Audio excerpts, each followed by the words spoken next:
We are back with the Irish pod with Harriet Minter, author, journalist, general aficionado of all things remote and home working. That's a great title. I'm going to steal that. That's much shorter than my usual one. I like it. What's your intro from your words? Because that might be a best place to start. Gosh, do you know what's really terrible is I do change it depending on who I'm talking to. But let's go with journalist, author, and hybrid work consultant. That feels good for this week. I might change it next week. Okay, excellent. It's the topic of the moment. Well, we've got a few people behind the camera here, so we're kind of embracing hybrid. If you were here tomorrow, there would have been different people here. Yesterday there were some different people again, because we're fully embracing it. I think it's the way that companies in general have to move, right? Are you enjoying embracing it, though? I think we've found our balance. I think there's a kind of comfort blanket of seeing your people when you look out of the office and go, oh, there they are, they're there, and everything's happening. But I think the lockdown was terrible for many reasons, but in one positive out of it, I think we reconnected with our families and our friends and a bit of time for ourselves, and we also realized how to embrace virtual working and realized that if you've got trust in a talented team that believe in what you're doing, they're going to be hard at work and probably give you more. Well, so that's the thing, which is I think it's about trust, and I think what we might have learned actually in the last 2 years is that trust in your workplace is hard. It's not something that happens automatically, and we've kind of avoided that because we've just said, we'll put everyone in one place where we can see them, and that way it's easy to trust them because we know where they are. Slightly like if you can see your children, you know they're not up to any mischief, and it's when they're quiet and out of your sight that things are worrying. Yeah. And actually what we've had to do is understand if we're going to have a hybrid model, we have to learn how to trust each other. We have to learn, what do I need to feel trust in you? And how am I going to ensure that I get that? And that's hard, right? And that's when people go, oh, this is a bit difficult. I didn't like it. We'll just go back to where we were before because that's much easier. And I think this is the trade-off, is realizing it's worth it, right? We get lots of benefits from it, but it's going to be a bit difficult. What happened pre-pandemic? I don't want to turn this into yet another podcast about the pandemic because we've done quite a lot of those, I'm sure you have. But were you telling this same story before that time? And how has it changed, the reception for companies that you speak to? Oh my God, yes. So I've been banging on about flexibility at work generally, I would say for about 10 years. So I come at this from a purely selfish point of view, right? Which is, I did not like having to go into an office at the same time every single day. Yeah. So I remember back in 2007, I was working for a startup. I call it a startup now. Back then we called it a website, but now it's a startup. I was working for a startup, and I had a lovely colleague who I absolutely adored, but he was very, very chatty. He loved to chat. And I had a particular project that required a lot of concentration. It was very detailed. Detail is not really my thing, so it was hard for me. And I couldn't do it while he was telling me about the date he'd been on the night before and all that.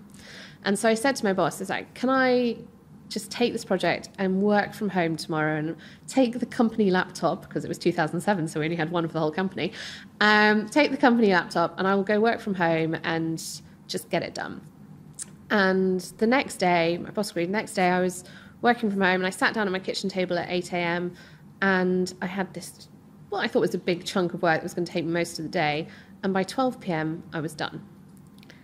And I'm fundamentally a lazy person, right? I want to have the maximum amount of free relaxation time possible.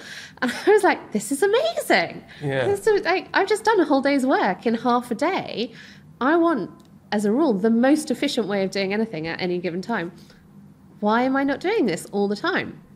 Anyway, fast forward, I've been working with different companies for years and years, thinking about the future of the workplace, how they make the workplace more inclusive for people, how we bring back employees into the workplace.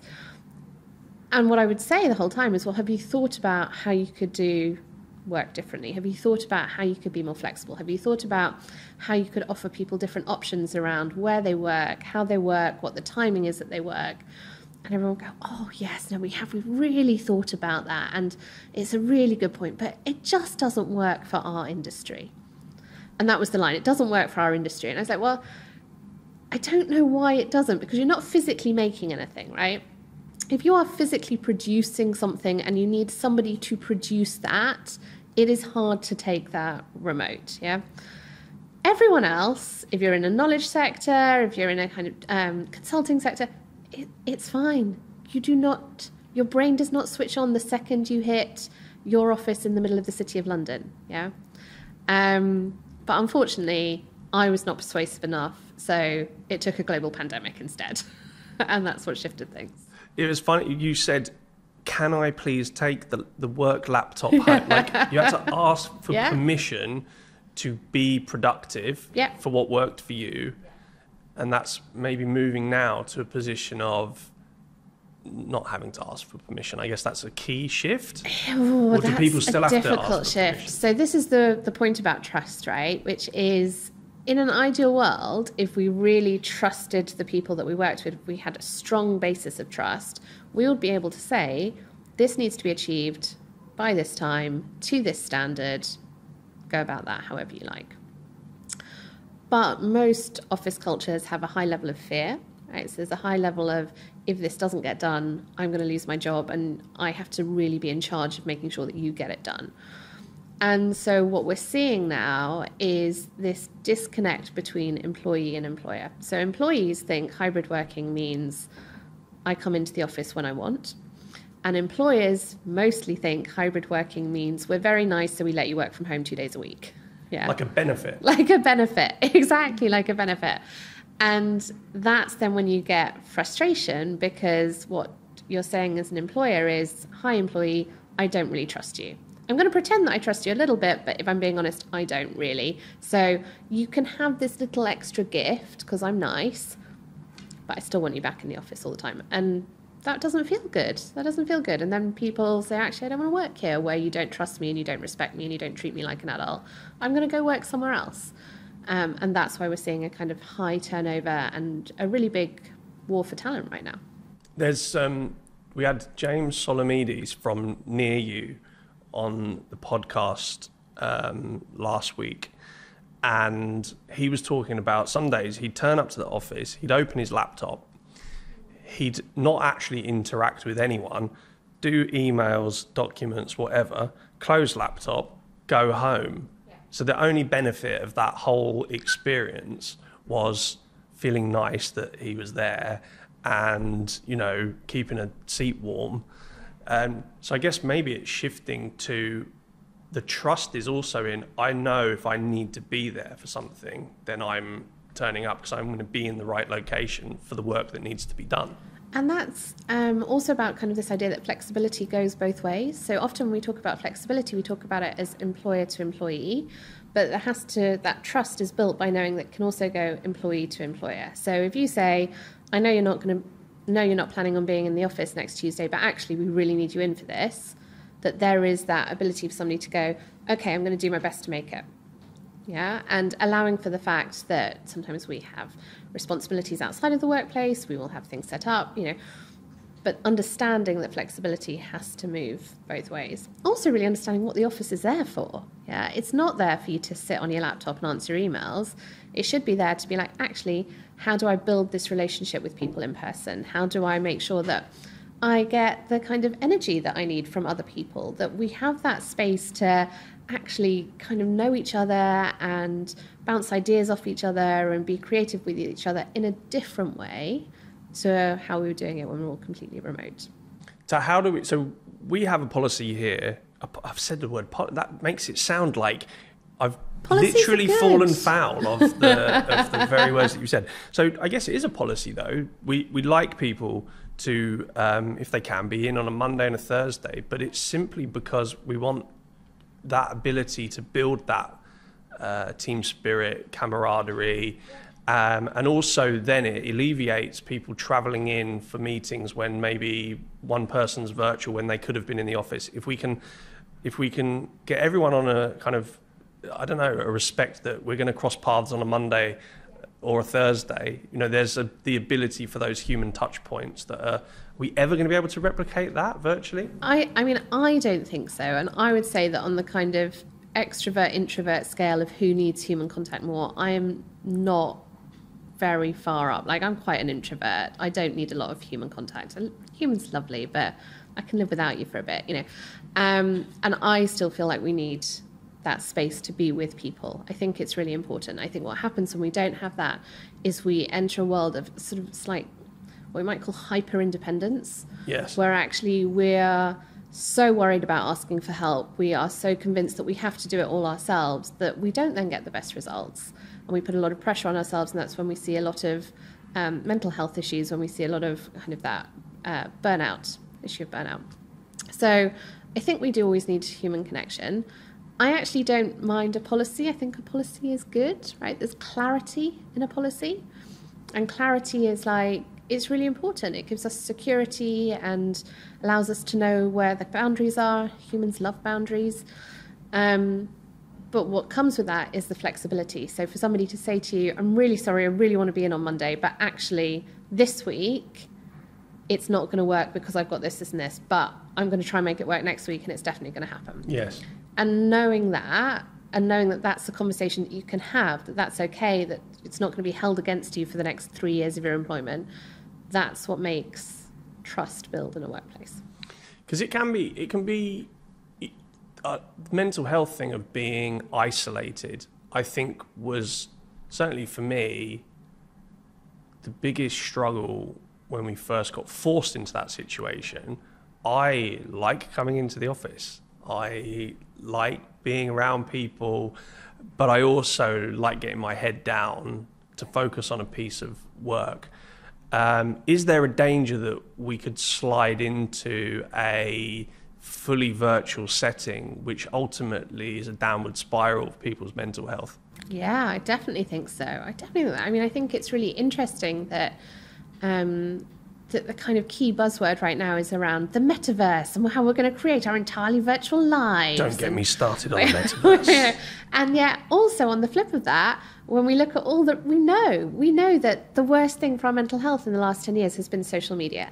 We know that actually the movement to taking ourselves out of communities and into isolation is the kind of a really big driver of addiction and breakdown.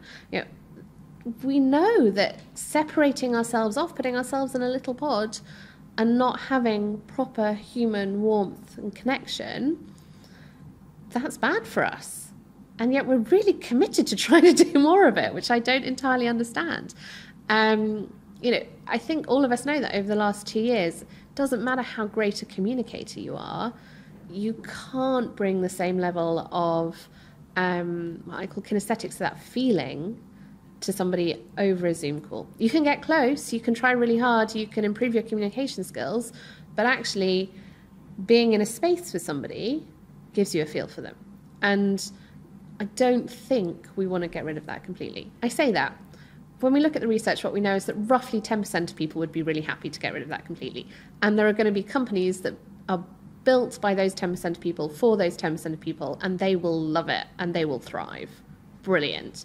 And then there are roughly 10% of people who need to be in the office with people all the time, and there will be companies built for them and they will love it and they will thrive. But for the other 80% of us, we need to make sure we get a balance. Can I rant about the metaverse? You go for it. I love a good rant. I think everything that you've said is absolutely spot on. We were fortunate enough to go out to South by Southwest, or South by, as the cool people that attend that thing call it. And Metaverse was literally like the order of the day. And my gosh, it was so lacking in true productivity tools. I think, gaming is obviously something a lot of people do. And, there's a lot of other things that no doubt it would be useful for. But I feel like it's being jammed down our throat and trying to replicate something that ultimately it can't replicate, which is social interaction on a true connectivity level. And rather than technology getting in the way of doing that, let's just accept that sometimes that human connection is what we've evolved to respond to and be part of. And actually, how can technology help us do that rather than get in the way an innovation for the sake of innovation? Something interesting that I noticed about technology as we went through the pandemic and the way it evolved, which was we do this thing on social media where we perfect our lives, right? So where we try and make everything look beautiful and all in one color scheme, and we never show the days when like there's washing in the corner and we've left washing up for weeks or whatever. We make it all look really beautiful and perfect. And we started to do that with workplace technology. So we gave people the option to kind of blur out their background, which I can understand why people would want that, right? I don't want people seeing into my bedroom if that's where I'm working, fair enough. But in doing that, what we also take away is the reality, which is, hey, we've got half a workforce who don't have enough space to have their own office space within their house. That's an issue. We gave people the ability to put a filter on their face so that we look better when we see ourselves on camera, right? And that's great, but then it means when we turn up in person, we're like, oh no, I feel really uncomfortable, and you don't look like you do. You know? Don't look like a dog. Exactly. Right? And we didn't allow ourselves to get comfortable with that, to get comfortable with the fact that actually some days we don't look as great as we want to look. You know? And the interesting thing for me about human connection is when we are in person with people, we can't filter out the bad stuff. That's why offices are sometimes such a nightmare, because you can't filter out your colleagues' annoying habits. You can't filter out the person that always wants to talk first in a meeting. And that is frustrating, but it's also the stuff that teaches us to grow and develop as humans. It teaches us empathy, it teaches us patience, it teaches us kindness. And I worry that if we ended up in a fully virtual world, we would lose all of that stuff.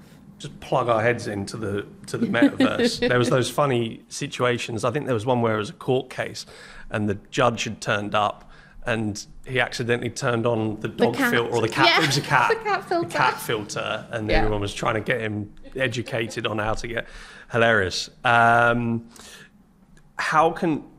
That's the bad side of technology, but we're talking about how to build this in as part of our lives to be productive and useful and connect and communicate. So how can technology help us get there? Because no doubt it can. It's not all bad. Oh, definitely. I mean, the thing that I have loved the most over the past 2 years, it's not entirely true. I've loved lots of things. Lots of things are bad. I've loved a lot.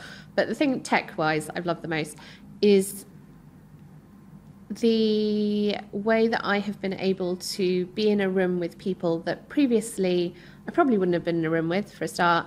And if I had been, it would have taken a year of organising, a 24-hour flight, a translator, all of this other stuff. It actually made our world a lot smaller, and it allowed us to really see other people's experiences of that world. And I think that is amazing. So thinking about actually how do we use technology to help us do that, I think is really important. The other way I think technology really helps us, and that I think is really interesting, is that it's we talk about how it speeds up the work process, right? So we can work asynchronously. We still haven't entirely worked out what that really means, but that's the theory. We can work asynchronously. We can do things independently. But I like to think that in a way it actually also forces us to slow down, like to really understand somebody on a Zoom meeting.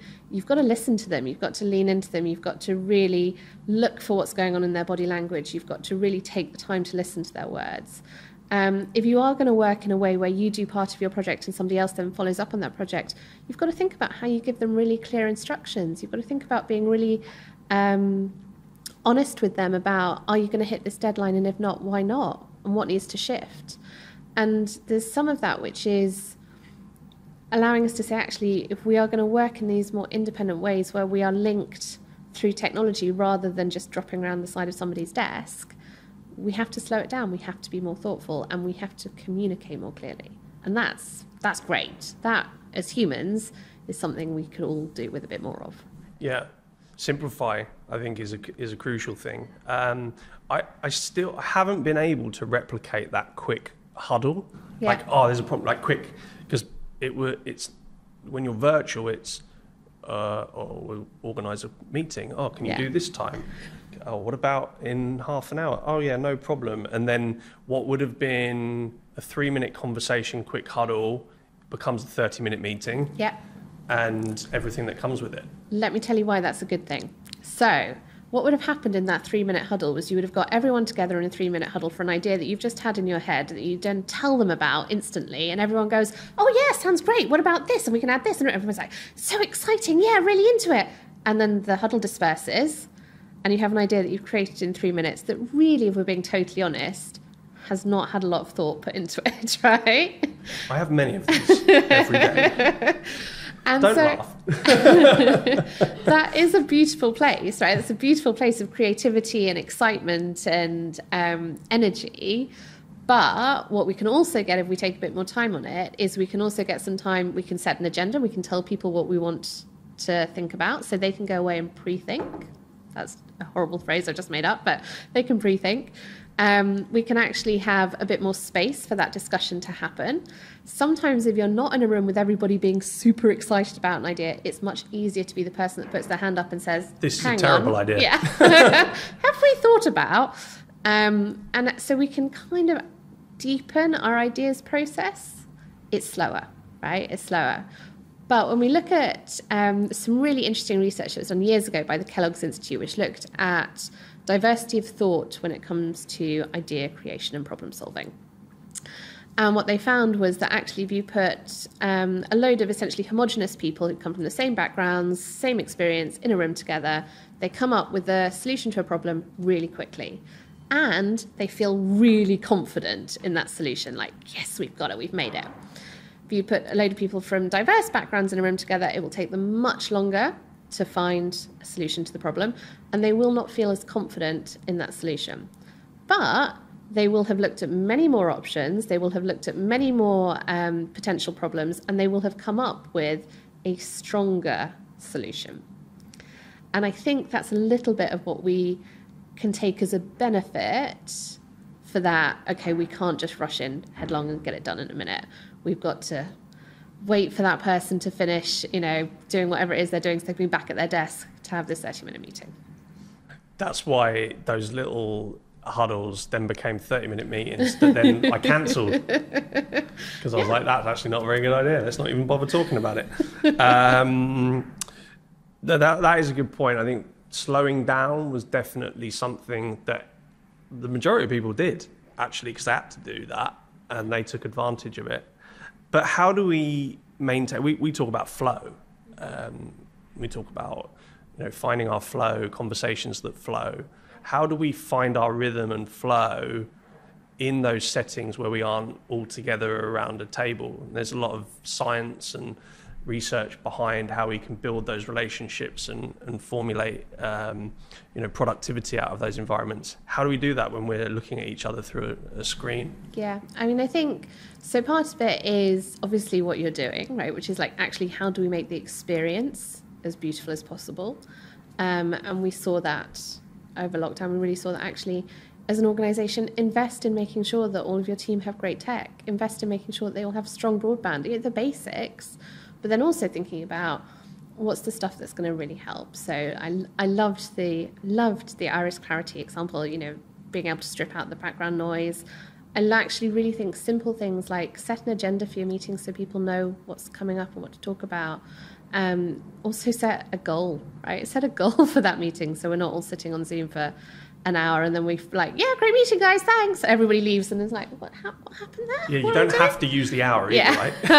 I mean, one of the things I wrote a book about working from home, and one of the things that I said in it was like, no meeting should be an hour. If it's an hour meeting, it's 45 minutes. You can do that meeting in 45 minutes. If it's half an hour, you can do it in 20, right? Like, it does not need to be that time. But thinking about really how we can engineer some of that flow in the beginning is a bit important. One of the things that I talk a lot about with companies that I work with is like, what are really good meeting skills? Actually, really good meeting skills is having somebody who chairs that meeting. It doesn't have to be like what we call the hippo in the room, right? The highest paid person's opinion, that? It doesn't have to be the hippo that chairs it, can be somebody else, but your chair's job is to make sure that everybody is heard. Your chair's job is to make sure that the goal is met and the agenda is stuck to. Pass the virtual talking stick. Exactly, yeah. There's a reason that existed in our communities for thousands of years, because it worked. Yeah. Thinking about actually how can we make sure that we are We're aware of, if we have one-to-one meetings, that sometimes we don't check in with the person at the end of the meeting. Do you tell me what you heard here? Tell me what you're taking away. Tell me what you've learned. Because we've just talked to them for 20 minutes and we think that they totally understand what we want them to do. And then we log off and we go about our day and they have taken something completely different from what we've said. And then the product comes back at the end of it and we're like, well, I didn't want this. This isn't what I asked for. So actually check in, do that. Say, what's everyone taking away from here? What are you going to do? John, why are you doing that weird thing over there that I didn't want? No. Let's bring it back and do something different. Again, what's I think important here is that the technology allows the space for that to happen. But what makes it work is us as humans being aware that actually we have to put the time and the energy into that relationship development. Where do we go next with this? What's the next evolutionary step of hybrid virtual working, but just work in general and our patterns and frameworks? Great question. So I think, I hope not, but I think we will probably see, first of all, a backlash. So I think actually what will happen is I think in the next couple of years, we're going to see people moving back to the office.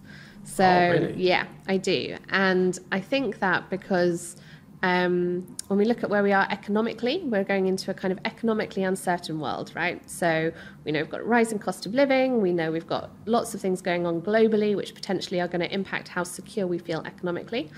And when people feel insecure in their own economic situation, what they like is stuff that they know. They like routine, they like structure, they like going back to what feels safe. So while we're currently in a place of the great resignation, everybody quitting and wanting to work from Bali, which would be lovely, I think the reality is we'll see the pendulum swing back and then we'll end up as somewhere in the middle. So there's some really big questions to be addressed if you want to have proper hybrid working, if you want to have properly remote working. Things like, what happens if we are a UK-based organisation and we hire somebody who works in Amsterdam?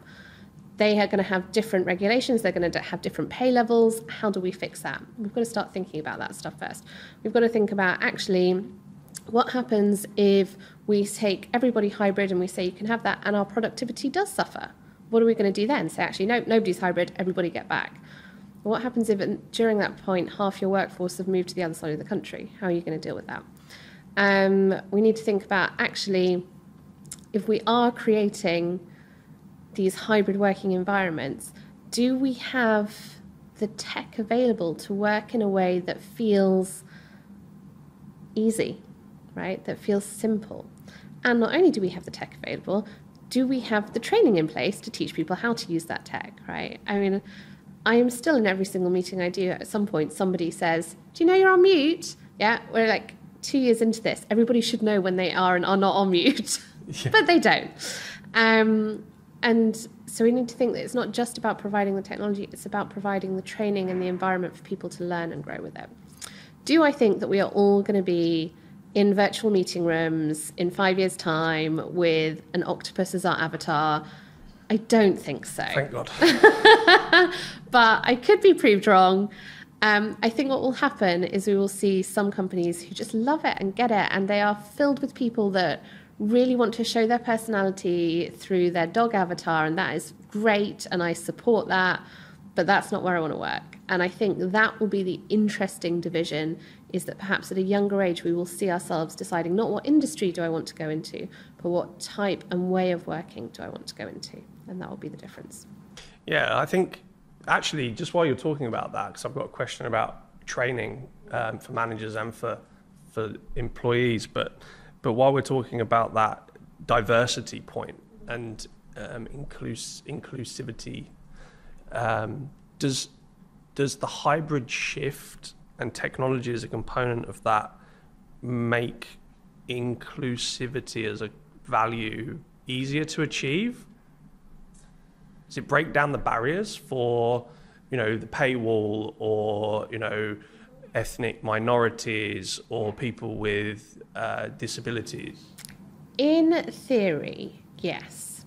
However, when you're looking at things from what we call DE&I, which is diversity, equity and inclusion perspective, the number one thing you have to do at all times is challenge your assumption.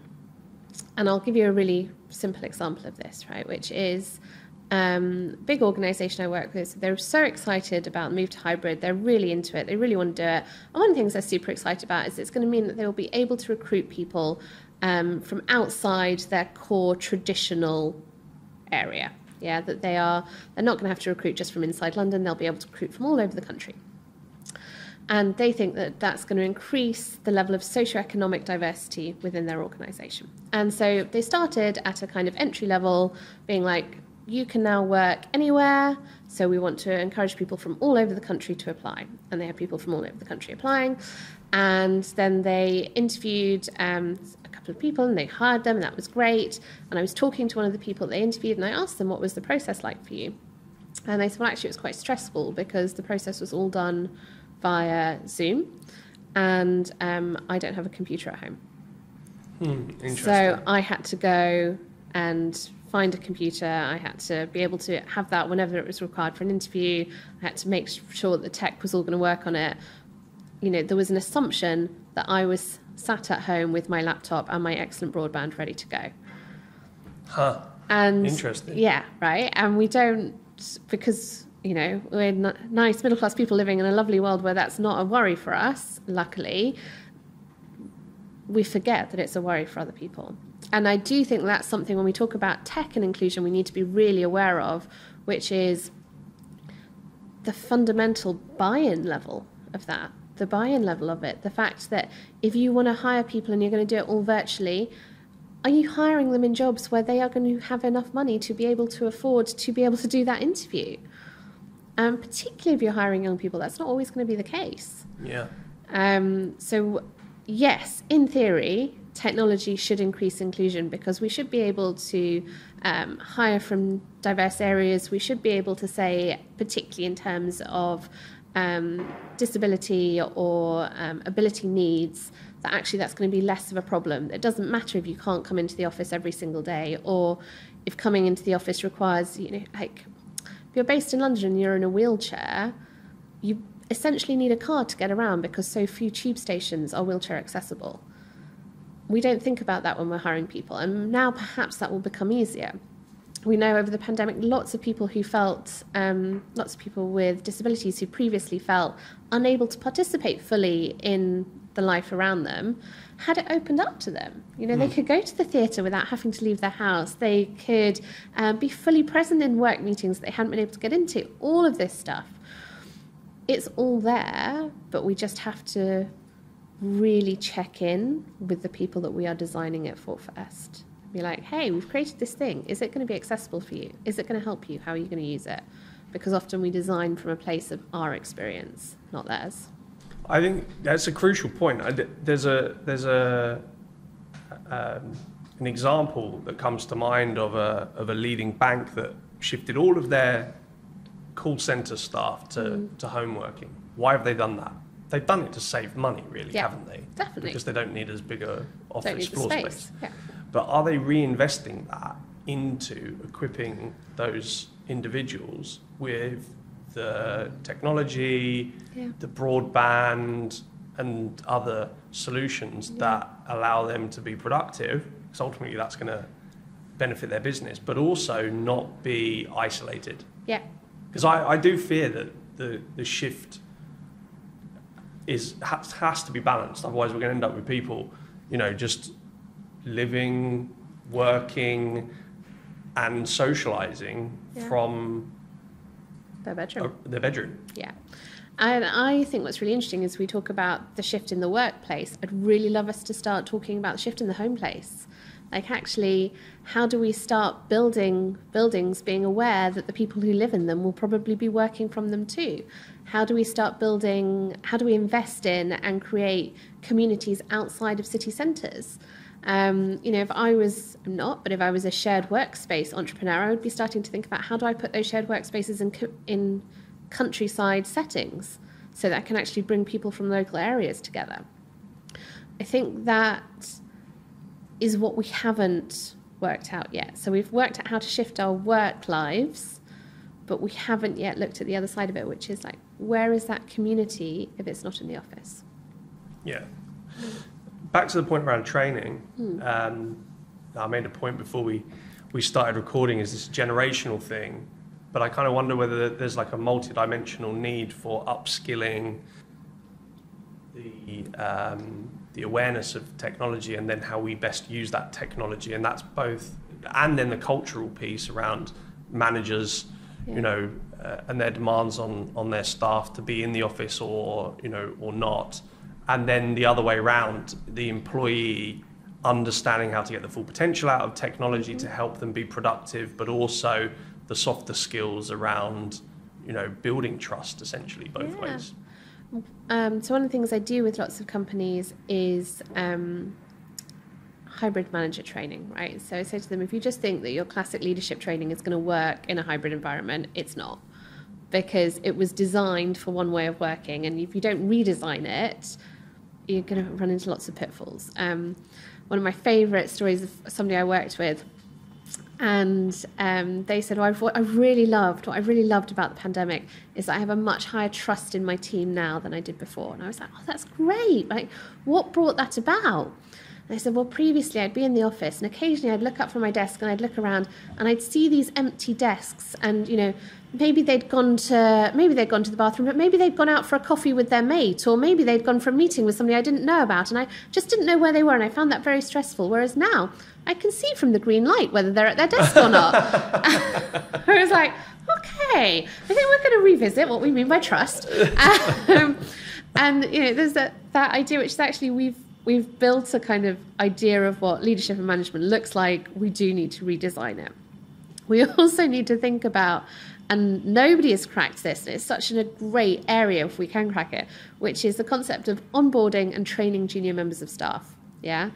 And what I really love about the debate around training junior members of staff is, oh, I've got to be in the office because, you know, you learn by osmosis.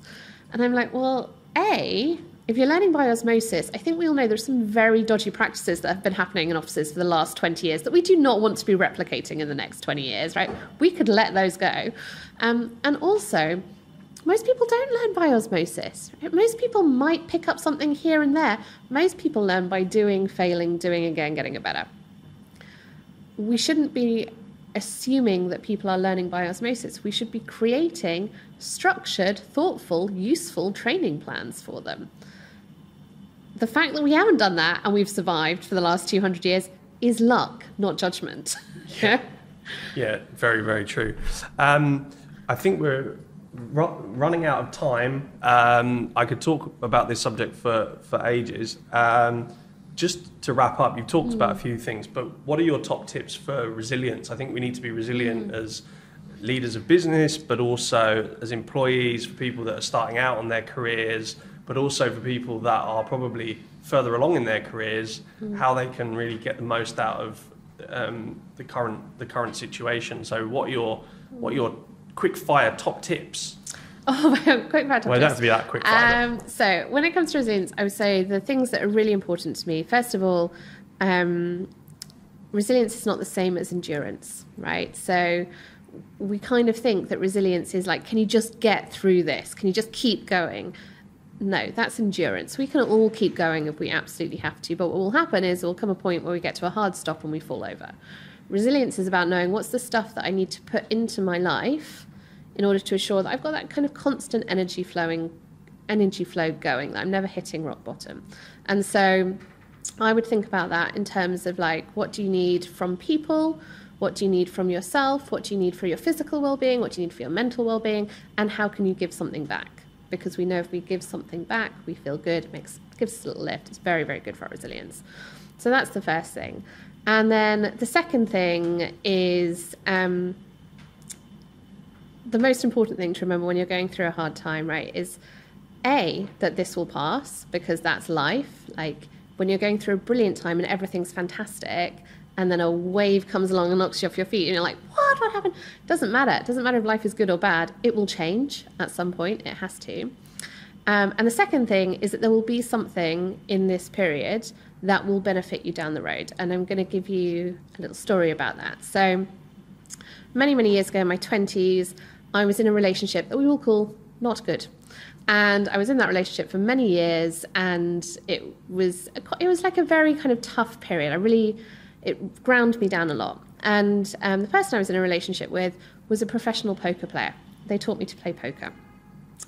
And eventually that relationship ended, and I thought, well, I'm in a terrible place. I've been broken by this. So I've made all these mistakes. This is awful. I thought my personal life is terrible. So the thing I must do is try and improve my professional life. Something's got to go right. And so I made a really big thing about kind of improving my professional life. And I ended up working for The Guardian. And because I ended up working for The Guardian, I ended up writing about women in leadership. And because I ended up writing about women in leadership, I met a brilliant woman who one day said to me, Harriet, would you like to come to this event that my mate's running? She's going to do a charity poker tournament. It's £100 buy-in. The money goes to charity. You'll meet some great people. It'll be really fun. I was like, yeah, I'd love to. That sounds great. And she's like, it's a women-only event. It's a women's poker tournament. I was like, yeah, lovely, great. Went along to it. And I kind of thought that the big prize, it's for charity, right? Big prize would be like a nice bottle of champagne, probably. Anyway, we get in there playing a bit of poker, and I realised that actually there aren't many people here who really know what they're doing, but I do. And then they announced that the third prize is a bottle of champagne. I was like, okay. Second prize is a handbag that charges your phone. I was like, useful, great. And the first prize is a Hermes Birkin bag. Tom, do you know what Hermes Birkin bag is? I'm familiar with the brand and the concept of the bag, yes. Yeah. So I thought in my head, I was like, whatever happens, I am leaving with that bag. Yeah. And I did. And I won the bag. Wow. And I tell you what, a few months later, I sold it on eBay and I used that money for a deposit on my flat. And that would not have happened had I not been in that terrible, terrible relationship with the man who taught me to play poker. And that's why whenever things are really bad, I go back and I think, something in the future is coming out of here that will be better. We need to do part 2 of this, which is Harriet's top tips of how to win at Texas Hold'em. So we'll do that as part 2. Thank you so much. Your book, Work From Home: How to Build a Career You Love When You're Not in the Office, is available at all good bookstores. All good bookshops, including the big one, but also my favourite, which is bookshop.org, which buys and sources from small local bookshops. Fantastic. Well, check that out. Thank you so much. Thank you. Really enjoyed the chat. Thanks for having me. Hopefully speak to you again.